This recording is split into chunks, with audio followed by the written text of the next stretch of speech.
Hi, everybody. I'm Frank Stanisci of Candid Frank Live. Welcome to the Spanglish World Network on Zingo TV, channel 250. Please remember to download the Zingo TV app at the respective app stores for iOS and Android devices. While you download, make sure you rate and leave a comment. Both apps are absolutely free. Zingo TV is available on Google Chromecast, Amazon Fire, Fire TV sticks, Roku sticks, and also on all smart TVs 2016 forward. Now joining me as usual is the one, the only, the Aaron William Freeland. Aaron, how's it going, buddy?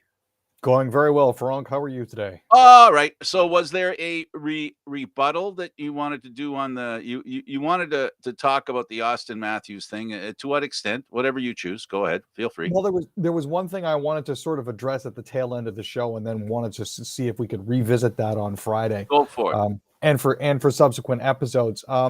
I'm not sure if you're aware, but when Austin has been out of the lineup, whether it's for injury or other Yes. reasons, the team normally does pretty well. So It the did real question, well at the beginning of his injuries, Mhm. not as well the last time around.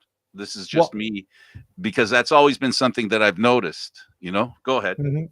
But I'm wondering here, when Austin comes back after his 2-game suspension, seeing how well the game tomorrow night goes. The question I think should be asked is, will he be able to play his way back into the lineup? Okay, And does he start on the first line? I think a certain person's tongue is screwed to the inside of their cheek on this one. Oh, I very actually I firmly tongue in actually cheek. bit on it for a little bit there. I see. Okay, all right. I see what you did there. Okay. Yeah, he should work his way back into the lineup. Now, whether I it's in mean, a first line role or a power play role right off the top, I'm not 100% sure. That will have to be addressed. But based on the fact that he can't seem to control his temper in front of the net, this poses well, there's serious that questions too. for the Maple Yeah, Leafs. I think there has to be some disciplinary learning on his part. That he has to become a little more disciplined, more team oriented. He needs to make a contribution to the team, and spending time out of the lineup sort of confuses all the lines. And the result is, oh wait, they won. This is I true think that it's they. your point, right? I think that's your point. It's one of those cases that I've mentioned this before. Subtraction, addition by subtraction. But he proves the point that there are players on your team that you can win without. And It's that's possible. here's the other thing that a lot of people don't seem to be taking into account here. Um, of the coaches in the NHL right now, I think Sheldon Keefe is one of the 5 fastest to 100 wins. Right. He is only the second coach in Maple Leafs history. I think the second fastest coach in Maple Leafs history to 100 wins, and he's done this over 2 pandemic shortened seasons and taking over halfway through a season for a fired coach. Most people don't seem to realize exactly what it is he's done with this team. Now, does that mean that he's necessarily the greatest coach, or that he's been gifted with enormous talent? That's another question that you have to look Well, at. we all know there's a combination of that, but also, when you consider, when you discuss that kind of, I guess, success rate, when you're talking about the Maple Leafs surviving a season as a coach is something that for a while was pretty. That was monumental. He made it through the whole year. Yeah, it's That not that necessarily guaranteed. so You know, when I'm trying to help you here, and imagine, he's the coach of an organization where historically coaches don't last that long.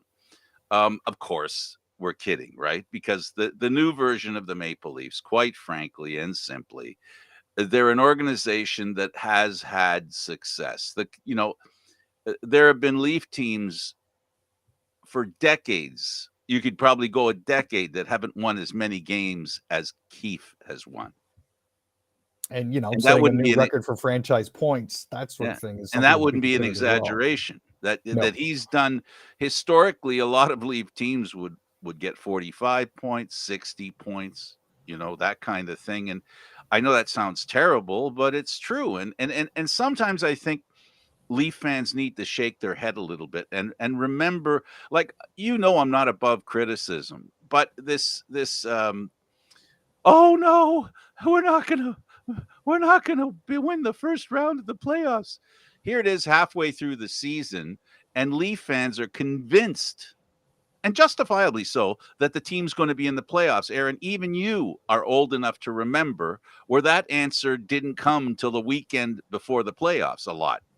No, I remember years when we finished 17th out of 21 teams, just Yeah, outside that or one. on the last night of the regular season getting put out. Yeah, that's when those Maroons say, "Well, really, what is a penalty that the Leafs don't deserve?" And then they lose the game because what does that matter? It's only 2 points. Well, a lot can happen to a Speaking from team. bitter experience. Oh, yes. I remember that bitterness too.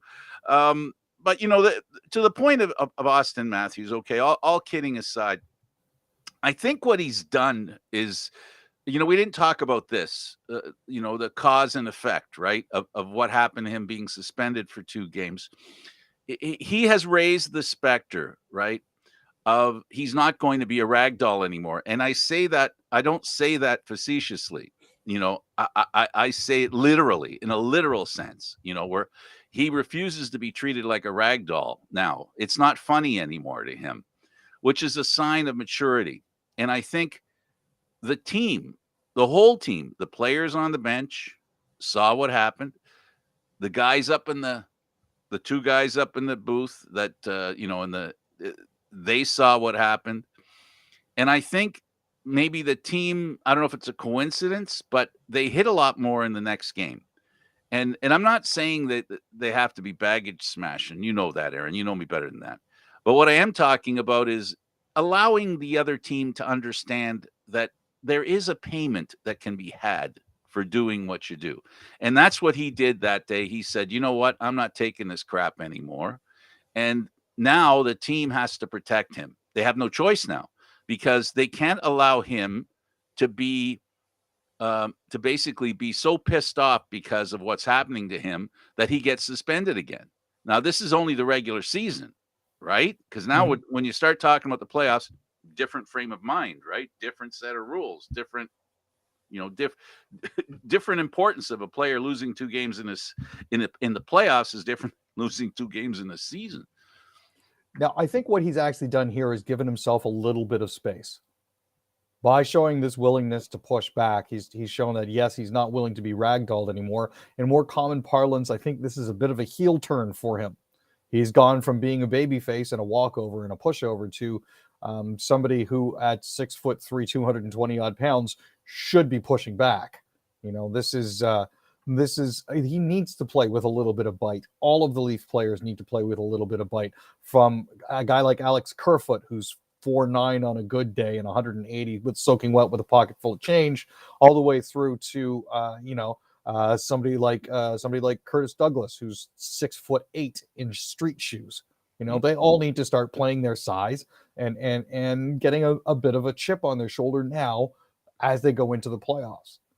You can tell that the referees are starting to call fewer and fewer penalties. I don't know if you've noticed that. When you talk about the referees, and here's another thing, this is going to have an impact on the referees, because what's common knowledge now is that he was being cross-checked and beat up in front of the net repeatedly. And the first thing that if the Leaf organization didn't do this, shame on them. That they go to the National Hockey League. When they went there to do that thing, the GM should have spoke on behalf of Austin and said, "Look, our guy's getting, well, I'll be frank, the shit kicked out of him. He's getting the crap kicked out of him. And we don't think that's fair. And now he's lost his temper because he can't help it, and that's the thing. I hope we end up in a situation like what happened with Connor McDavid. Remember? Yep. Beginning of the year, he's not getting penalties called against him. What's going on here? A player like that who has the puck that often, and he has so much of the margin of play, and he's skating with the puck so often, percentage-wise, you want to use all your fancy numbers that Dubas likes. Why isn't he getting his share of penalties? Guess what? The same refrain now is coming from the Matthews camp, I think. Now, let's be clear here. Both Connor McDavid and Austin Matthews are superstars. As a Yeah. result, they are the target of more opposition players, and Matthews should definitely be higher than 60 something on the list when it comes to penalties drawn. Same goes for McDavid. And again, this is not a, oh, woe is us, please call more penalties for us. This is a please apply the rules equally sort of That moment that we're having here. that may be a function as well, and we'll all watch a little closer and see. Is the reason he's not getting penalties is because he blows through the penalties because he's so big and strong. So, he doesn't look like he's being affected by those plays, right? So that could be part of it too, don't you think? It's entirely a possibility. And I know McDavid suffers from that issues too because he's so fast. He cuts through the opposition. So you may have a stick on him and you may try to grab him, but the most you're going to see is a little flutter of the jersey as he goes past you. Yeah. So that's, Yeah, and the bottom line is, you have conversations with people on whatever, and they say, well, they start talking about, well, he deserved the penalty. No one's saying he didn't deserve the penalty, nope. but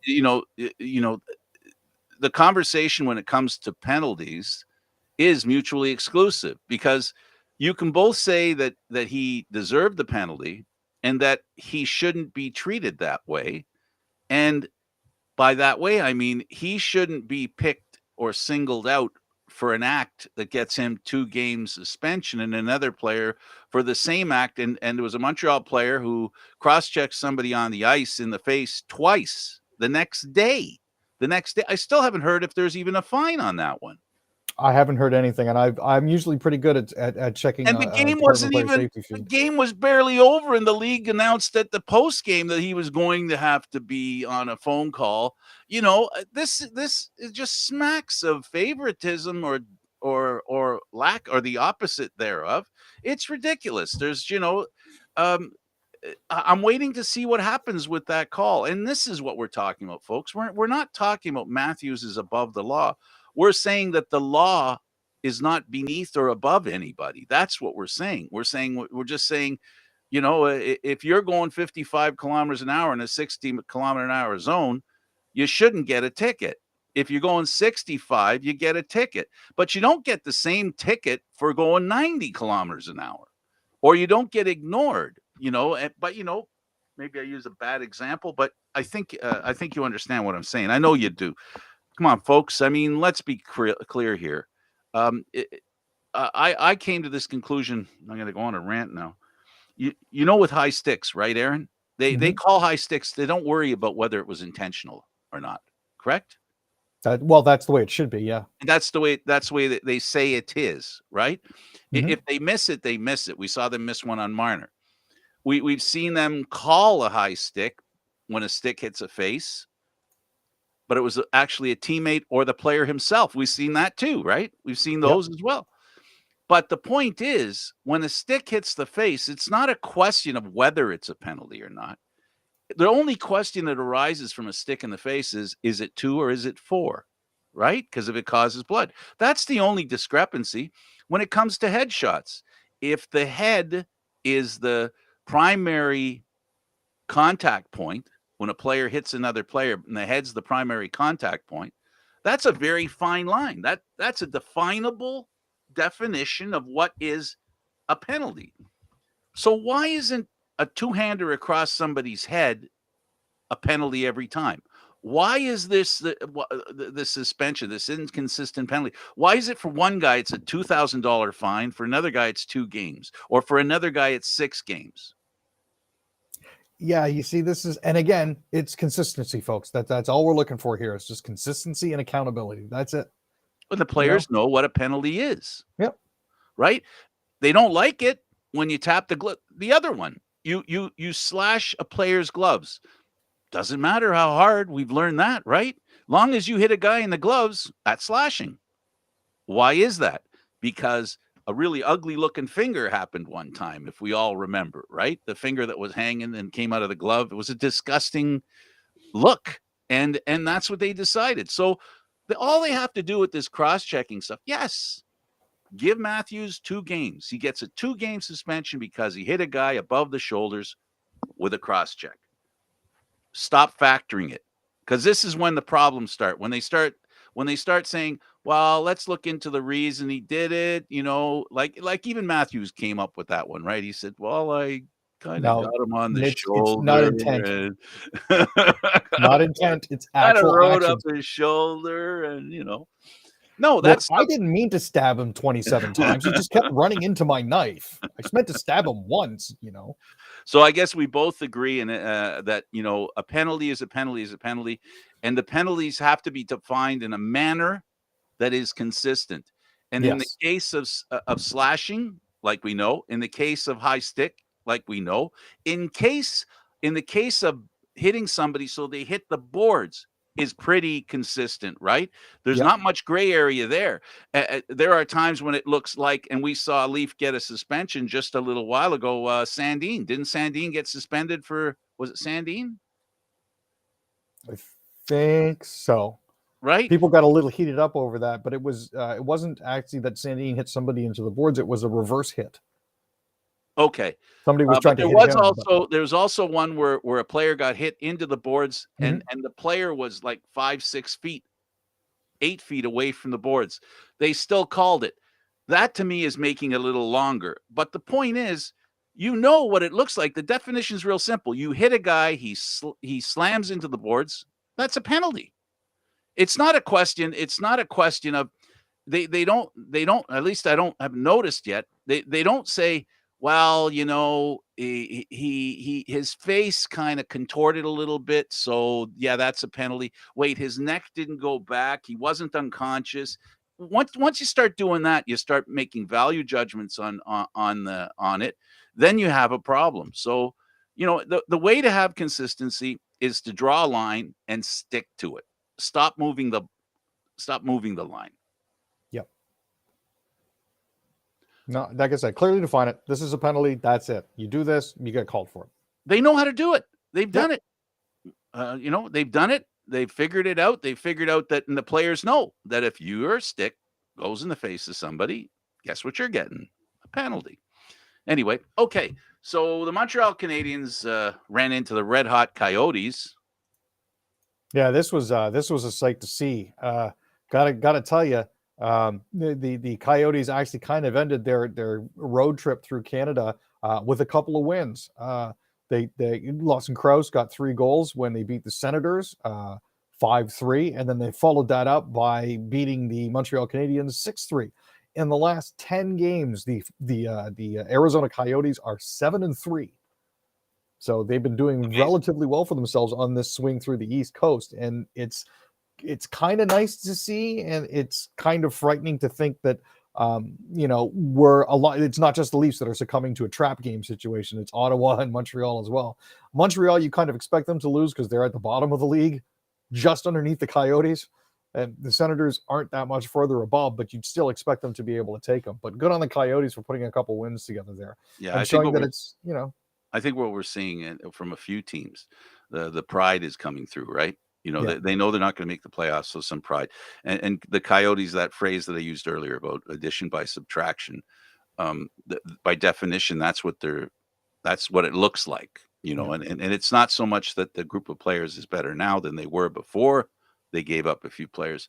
I think the rest of the players, they've read the writing on the wall. If you want to be a pro hockey player, there's no excuse right now. You got to do the best you can. And they're doing that, and they're doing a good job of it. One thing I forgot to mention was, of course, Eric Shallegren of the Leafs got a shutout 4-0 against a pretty good team in the Dallas Stars. Yeah, now this is reminiscent of Garrett Sparks' first start as well, where he got a 4-0 shutout there too. Yeah. We all know what happened to him. He's languishing somewhere. Actually, we don't know what happened to him. AHL or ECHL at this point. Yeah, really. We don't know what happened. What happened to him anyway? Yeah. Not sure. I was actually really quite funny to see Jason and Nick Robertson playing each other. Yes, and the difference in size. I wasn't aware of that much difference in size. I didn't think there was that much of a difference either, but there's a significant difference there. Now, Mrs. Robertson was at the game. Yes. She has a compromise. She says whenever her sons play each other, she will wear the jersey of the home team and a baseball hat of the visiting team for either of her sons. So last night she wore a Leafs jersey and a Dallas Stars hat. All right. So she rocks the both logos. Yep. Well, she loves both her sons equally, so it's not fair to sort of single them out. She'll just wear the home team jersey. The only other thing she can do is take two jerseys, cut them in half, and put one on the left, one on Oh, the right, one on the right, those, one on the those left. jersey abominations. Good God. I'm trying to picture green, blue. Yeah, maybe not. Yeah. The Winnipeg dominates 7-3. They beat Vegas. Vegas is running into a little bit of a tough sledding. Yeah, they put out a tweet 5 days ago talking about or about a week ago, sorry, talking about the top 9 Jacks in the world, ending with number 1 Jack Eichel, and they've been over since they posted that tweet.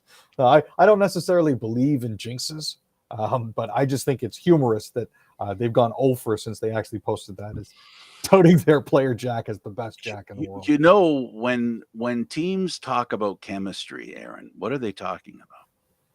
Yeah, they're talking about players' ability to play with and for each other. Not only do you have to be a good player on your own, but you also have to mesh well with other players. And if all of a sudden there's a change in the team, questions arise. And it's not necessarily that player's fault, because what happens is responsibilities change and bitterness begins. In some cases, sometimes. So it isn't a direct. You can't draw a direct line to Jack. No. But what you can do is you can say that the team needs to work things out. Chemistry is what chemistry is. Yep. Kane scores twice in Oilers' 7-5 win over the Red Wings. Yeah. So this is again one of those situations where Edmonton found themselves in a bit of a pickle. They were up at 1 point 4-1 before Detroit opened the third period with 3 quick goals to make it 4-4. And from there, it was seesawing back and forth to 5-5 before they finally managed to put it away. But I think it was the running joke on Twitter for a bit, was every time they posted a score for the game, everybody chimed in. It was 4-1. Yeah, there was a huge game in Vancouver. Bo Horvat scored 2 goals and assist, and the big competition between two brothers took place there as well, the Hughes brothers. Yeah, Jack Hughes and Quinn Hughes. And I'm not sure if they continued that bet that they had previously about who gets to choose the next piece of art that goes into the house that they share. Yeah, at the front door was the last one, wasn't it? Yep. So it's one of those games where it goes back and forth. It was actually really entertaining to watch. The final score was what it was. It was a little lopsided, 6-3, but the game wasn't actually that far apart. So Major League Baseball drops COVID tests. Yeah, this is one of those things that they're sort of embracing going into the new season.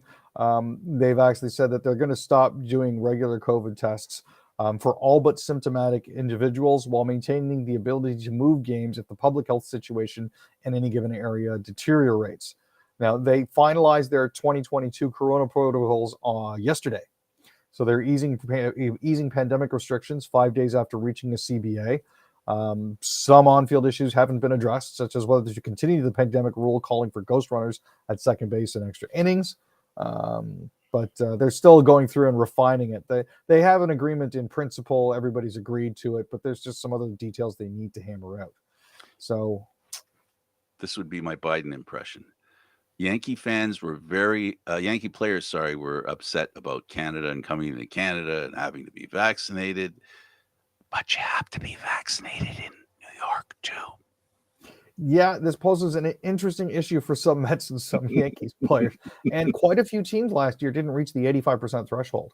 So absolutely. That's something else that they've got to clean up there.